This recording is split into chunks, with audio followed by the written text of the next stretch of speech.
A heated debate erupted on GB News when presenter Patrick Christys challenged guest Jonathan Lis over concerns that human rights lawyers could obstruct the newly implemented UK-France migrant returns agreement. The confrontation occurred as Britain's fresh arrangement with France came into effect on Wednesday, enabling the return of certain Channel crossers to French territory. Speaking on GB News, Patrick Christys said, "Migrants are going to be using this standing army of human rights lawyers that we have in this country." Jonathan Lis defended the lawyers. Political commentator Jonathan Lis replied, "Otherwise known as people who are there to uphold the law." Fellow panelist Alex Armstrong said, "But they're not really there for that.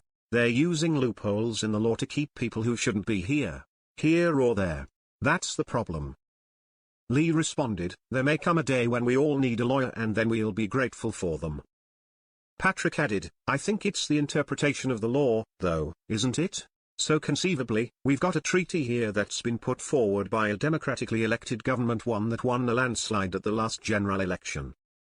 They've then done a deal with the French. That deal's gone through the European Union, everyone's signed it off, everyone's agreed to it. And yet, a law firm based above a flipping kebab shop somewhere in Croydon might be able to prevent anyone from being deported."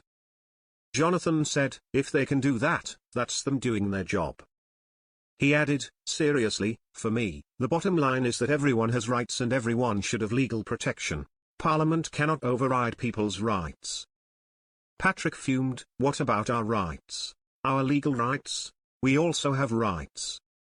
I'm sorry, but we don't do it this way. If the country votes for a Labour landslide and that Labour government decides to enact a policy, and if people vote for Emmanuel Macron, and he decides to ratify it and the entire European Union signs off on it, then how can it not go through? Because a random human rights lawyer somewhere in Britain can frustrate it and hold it up." Patrick Christys slapped down Lis. The trial program will operate until June 2026, with both governments monitoring its effectiveness on a monthly basis.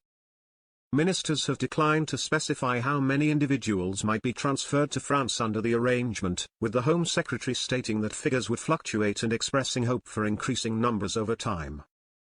No overall target has been established for the initiative, which forms part of Labour's strategy to address Channel crossings after abandoning the previous government's Rwanda scheme.